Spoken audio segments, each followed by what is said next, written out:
আসসালামু আলাইকুম। আজ ১৯ ফেব্রুয়ারি ২০২৫ খ্রিস্টাব্দ, ৬ ফাল্গুন ১৪৩১ বঙ্গাব্দ, ১৯ সাবান ১৪৪৬ হিজরি, বুধবার। সংবাদ পাঠ করছি মনির হোসেন কামাল। প্রথমেই শুনবেন সংবাদ শিরোনাম। নাইকো দুর্নীতি মামলায় খালেদা জিয়া সহ সব আসামি খালাস। ২৬ জুন শুরু হচ্ছে এইচএসসি পরীক্ষা। শুক্রবার পর্যন্ত হতে পারে বৃষ্টি। আমতলীতে ব্রিজ ভেঙে ভোগান্তি। বরগুনায় ছাত্রলীগের সাবেক নেতা কারাগারে। বাগেরহাটে মই থেকে পড়ে ছাত্রদল নেতার মৃত্যু। মাদারীপুরে শয়তানের নিঃশ্বাস ছিটিয়ে ৩ লাখ টাকা ছিনতাই। যশোরে পুকুরে ডুবে ২ বোনের মৃত্যু। আগামীকাল থেকে বরগুনা জেলা শিল্পকলা একাডেমিতে শুরু হচ্ছে সিনে ক্যারাভান ফিল্ম ফেস্টিভ্যাল। মাইকিংয়ে রেকর্ড করা হয় লোকবেতারে। শুনলেন সংবাদ শিরোনাম, এবার বিস্তারিত। নাইকো দুর্নীতি মামলায় বিএনপি চেয়ারপারসন খালেদা জিয়া সহ ৮ জনকে খালাস দিয়েছেন আদালত। ঢাকার বিশেষ জজ আদালত ৪ এর বিচারক রবিউল আলমের আদালত আজ এ রায় দিয়েছেন। ২০০৭ সালে খালেদা জিয়ার বিরুদ্ধে নাইকো দুর্নীতি মামলাটি দায়ের করে দুদক। দুদকের সহকারী পরিচালক মোহাম্মদ মাহবুবুল আলম বাদী হয়ে রাজধানীর তেজগাঁও থানায় মামলাটি করেছিলেন। ২০০৮ সালের ৫ মে খালেদা জিয়া সহ ১১ জনের বিরুদ্ধে দুদক আদালতে অভিযোগপত্র জমা দেয়।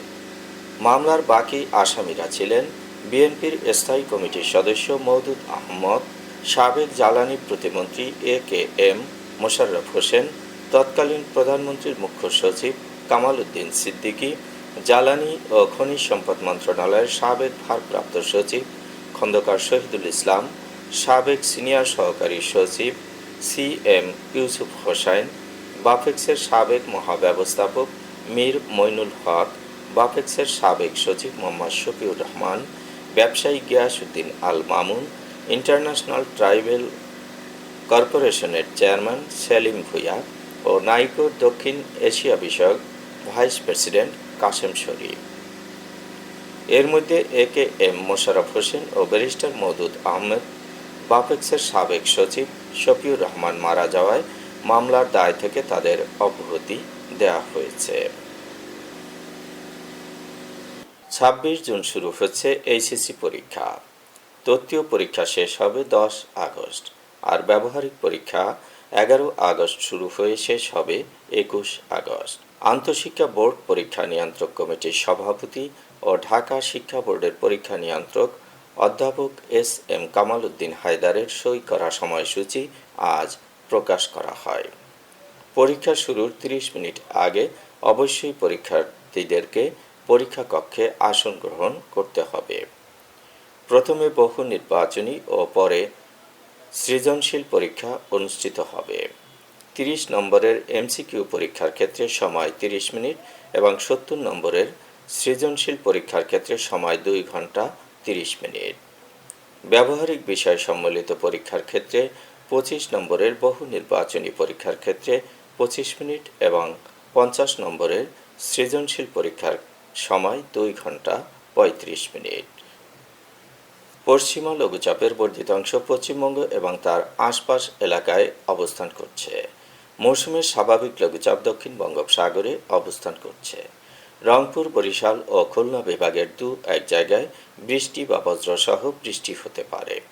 দেশের অন্য জায়গায় অস্থায়ীভাবে আংশিক মেঘলা আকাশ সহ আবহাওয়া প্রধানত শুষ্ক থাকতে পারে। আগামীকাল রংপুর, রাজশাহী, ঢাকা, খুলনা ও বরিশাল বিভাগের ২-১ জায়গায় বৃষ্টি বা বজ্রসহ বৃষ্টি হতে পারে। দেশের অন্যত্র অস্থায়ীভাবে আংশিক মেঘলা আকাশ সহ আবহাওয়া প্রধানত শুষ্ক থাকতে পারে। শেষ রাত থেকে ভোর পর্যন্ত সারা দেশে হালকা থেকে মাঝারি ধরনের কুয়াশা পড়তে পারে। শুক্রবার রংপুর ও খুলনা বিভাগের ২-১ জায়গায় বৃষ্টি বা বজ্রসহ বৃষ্টি হতে পারে। দেশের অন্যত্র অস্থায়ীভাবে আংশিক মেঘলা আকাশ সহ আবহাওয়া প্রধানত শুষ্ক থাকতে পারে। সারা দেশে রাত ও দিনের তাপমাত্রা প্রায় অপরিবর্তিত থাকতে পারে। আমতলীর আউয়ালনগর দরবার শরীফ সংলগ্ন এলাকায় চাওড়া খালে নির্মিত একটি আয়রন ব্রিজ ভেঙে খালে পড়ে গেছে। এতে দুর্ভোগে পড়েছে 2 ইউনিয়নের 20,000 মানুষ। সোমবার রাত 12:30টার দিকে ওই ব্রিজ ভেঙে খালে পড়ে যায়। এ সময় ব্রিজ থেকে অটোরিকশা খালে পড়ে চালক ও 2 যাত্রী আহত হয়েছে। 2007-08 অর্থবছরে প্রায় 2 কোটি টাকা ব্যয়ে চাওড়া ও হলদিয়া ইউনিয়নের মধ্য দিয়ে প্রবাহিত চাওড়া নদীর উপর 216 ফুট দৈর্ঘ্যের একটি আয়রন ব্রিজ নির্মাণের দরপত্র আহ্বান করা হয়। ওই ব্রিজের নির্মাণ কাজ পায় তৎকালীন হলদিয়া ইউনিয়ন পরিষদ চেয়ারম্যান ও ইউনিয়ন আওয়ামী লীগের সভাপতি শহীদুল ইসলাম মৃধা।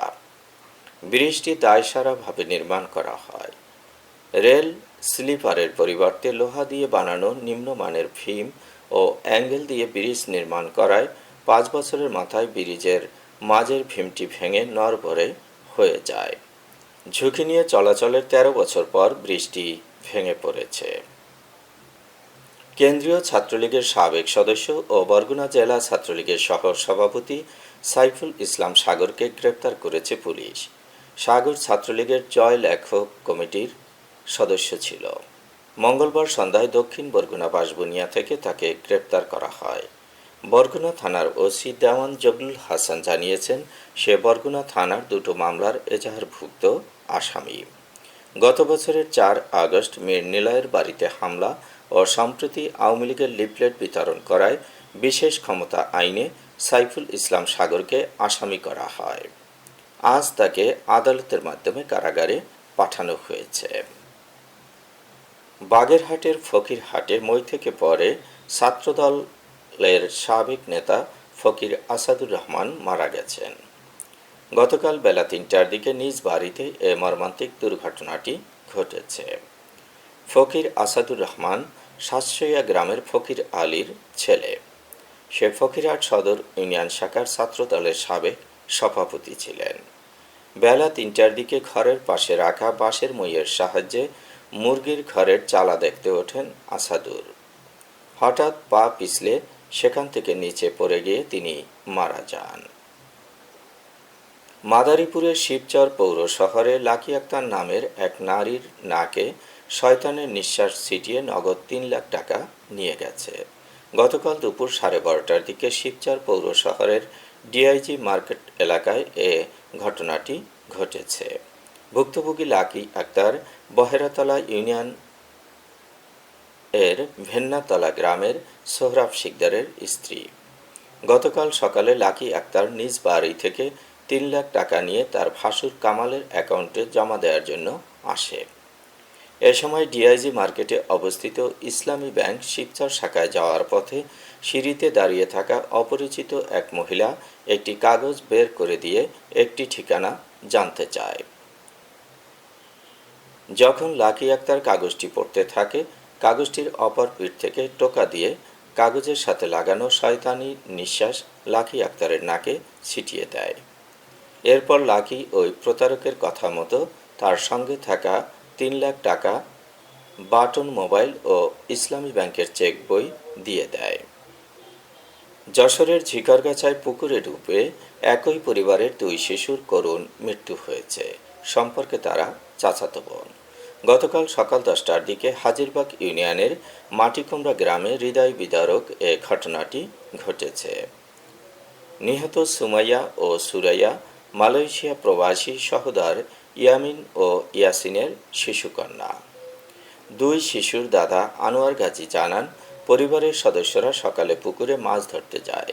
ওই সময় ওই 2 শিশু তাদের সঙ্গে ছিল। যখন সবাই মাছ ধরার কাজে ব্যস্ত ছিল, তখন তারা পুকুর পাড়ে দাঁড়িয়েছিল। কিন্তু কিছুক্ষণ পরে সুমাইয়া ও সুরাইয়াকে দেখতে না পেয়ে পরিবারের লোকজন তাদের খুঁজতে থাকে। পরে তাদের 2 বোনকে পুকুরে ভেসে থাকতে দেখা যায়। এ সময় তাদের মৃত অবস্থায় উদ্ধার করা হয়।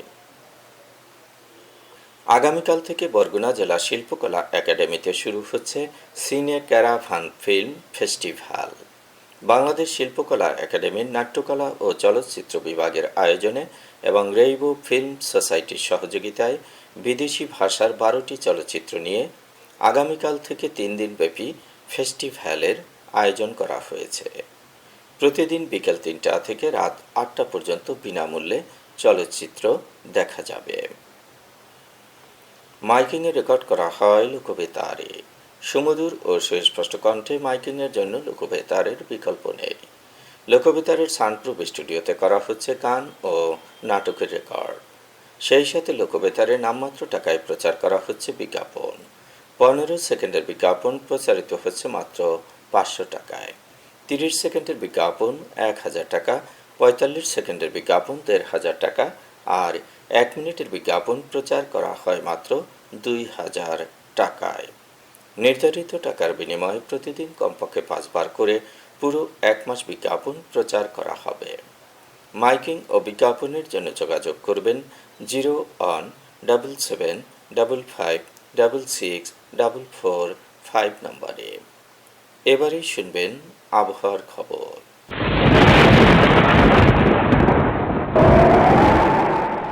পশ্চিমা লঘুচাপের বর্ধিত অংশ পশ্চিমবঙ্গ এবং তার আশপাশের এলাকায় অবস্থান করছে। মৌসুমের স্বাভাবিক লঘুচাপ দক্ষিণ বঙ্গোপসাগরে অবস্থান করছে। রংপুর, বরিশাল ও খুলনা বিভাগের 2-1 জায়গায় বৃষ্টি বা বজ্রসহ বৃষ্টি হতে পারে। দেশের অন্য জায়গায় অস্থায়ীভাবে আংশিক মেঘলা আকাশসহ আবহাওয়া প্রধানত শুষ্ক থাকতে পারে। আজ দেশের সর্বোচ্চ তাপমাত্রা ছিল রাঙামাটিতে 33.5 ডিগ্রি সেলসিয়াস এবং সর্বনিম্ন তাপমাত্রা ছিল রাজারহাটে 12.8 ডিগ্রি সেলসিয়াস। বরগুনার সর্বোচ্চ তাপমাত্রা 31 ডিগ্রি সেলসিয়াস, সর্বনিম্ন 20.5 ডিগ্রি সেলসিয়াস। আগামীকাল সূর্যোদয় হবে ভোর 6টা 30 মিনিটে।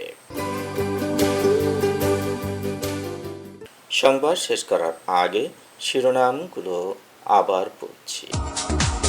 নাইকো দুর্নীতি মামলায় খালেদা জিয়া সহ সব আসামি খালাস।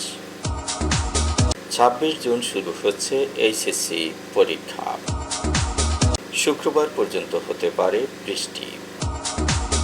আমতলীতে ব্রিজ ভেঙে ভোগান্তি। বরগুনায় ছাত্রলীগের সাবেক নেতা কারাগারে। বাগেরহাটে মই থেকে পড়ে ছাত্রদল নেতার মৃত্যু। মাদারীপুরে শয়তানের নিঃশ্বাস ছিটিয়ে 3 লাখ টাকা ছিনতাই। যশোরে পুকুরে ডুবে 2 বোনের মৃত্যু। আগামীকাল থেকে বরগুনা জেলা শিল্পকলা একাডেমিতে শুরু হচ্ছে সিনে ক্যারাভান ফিল্ম ফেস্টিভ্যাল। মাইকিংয়ে রেকর্ড করা হয় লোকবেতারে। সংবাদ শেষ করার আগে জানিয়ে দিচ্ছি লোকবেতারের সংবাদ জানানোর মোবাইল নম্বর। আপনার এলাকার গুরুত্বপূর্ণ সংবাদ জানাতে ফোন করুন 0-17755664445 নম্বরে। আর লোকবেতারের সাথে যুক্ত হয়ে গান শুনতে চাইলে SMS করুন 01782973478 নম্বরে। মোবাইল করবেন 01959438545 নম্বরে। বিশ্বের সব জায়গা থেকেই শুনতে পারবেন লোকবেতার। লোকবেতার fm.org ওয়েবসাইটের মাধ্যমে শুনুন সরাসরি অনুষ্ঠান। সংবাদ পাঠ এখানেই শেষ করছি।